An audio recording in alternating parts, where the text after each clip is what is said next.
जिस कोच में air spring का इस्तेमाल होता है, खास करके एलएचबी के जो सेकेंडरी सस्पेंशन है वहाँ पे एयर स्प्रिंग का इस्तेमाल होता है। तो यहाँ पे एयर स्प्रिंग का जिस भी कोच में इस्तेमाल होता है तो उसके लिए फीबा डिवाइस लगाया जाता है। यहाँ पे मैं आपको दिखाऊं तो ये फीबा डिवाइस है और ये फैवली कंपनी का है और ये इसका इंडिकेटर है। जब ये फीबा डिवाइस एक्टिवेट होता है तो ये इंडिकेटर रेड हो जाता है, जब ये एक्टिवेट नहीं रहता है तो इंडिकेटर ग्रीन रहता है। तो अभी ये एक्टिवेट नहीं है, ग्रीन है। तो आखिर में ये फीबा डिवाइस क्यों लगाया जाता है? सिर्फ उसी गाड़ियों में जिसमें एयर स्प्रिंग सस्पेंशन होता है। तो देखिए, सबसे पहले ये समझ लेते हैं फीबा होता क्या है, फीबा का काम क्या है। फीबा का काम है एयर बैलो के प्रेशर पे नजर रखना है। जैसे ही प्रेशर बहुत ज्यादा कम हो तो पूरे गाड़ी में ब्रेक लगा देना, ये फीबा का काम है।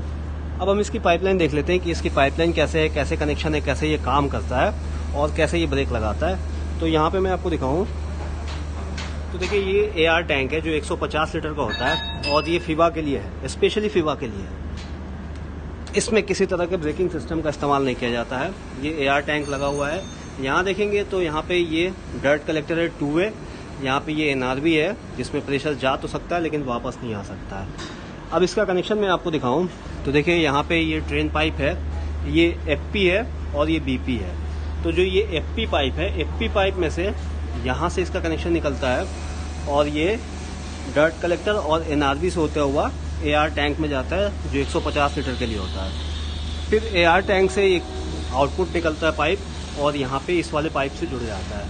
अब ये जो टैंक है एआर टैंक, ये एक कोच के दोनों बॉगी, दोनों ट्रॉली के लिए होता है।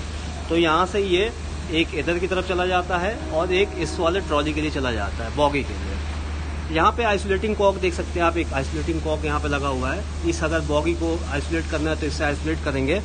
और फिर यहाँ से देखेंगे तो ये है हमारा ब्रेक पाइप, ये वाला ब्रेक पाइप है और इससे एक पॉइंट निकलता है ये, और ये चला जाता है सीधा फीबा में। और इसको आइसोलेट करने के लिए यहाँ पे आइसोलेटिंग कॉक दिया रहता है। अब फीबा जब एक्टिवेट होता है तो वो ब्रेक पाइप के प्रेशर को ड्रॉप करता है। तो वो जो प्रेशर ड्रॉप करता है इसी पाइप के थ्रू उस प्रेशर को ड्रॉप करता है। और जो एयर स्प्रिंग में सप्लाई होती है वो एफपी से होती है, फीड पाइप के माध्यम से होती है।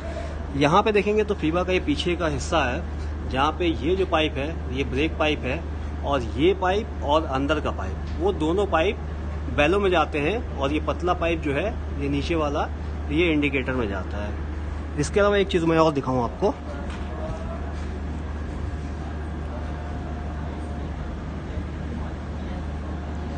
तो यहाँ पे ये 2 आइसोलेटिंग कॉक है, एक आपको ये दिखेगा और ये दिखेगा।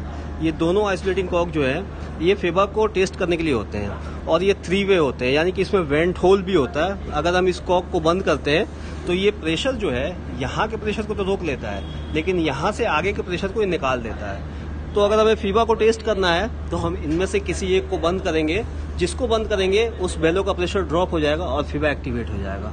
जब फीबा एक्टिवेट होगा तो ये जो इंडिकेटर है ये रेड हो जाएगा और यहाँ से आवाज़ आएगी।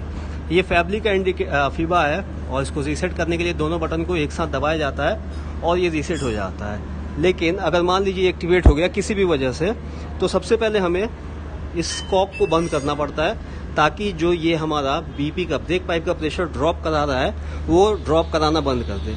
हम इसको बंद करेंगे, उसके बाद इंडिकेटर को देखेंगे, अगर ये ग्रीन हो गया तो ठीक है, अगर ये रेड है बंद करने के बाद भी तो हम इस दोनों बटन को दबा के हम इसको रीसेट कर लेंगे। तो ये कुल मिला के फीबा का ये सिस्टम है और ये हमारा पूरा एक हमने बॉगी के लिए देखा है।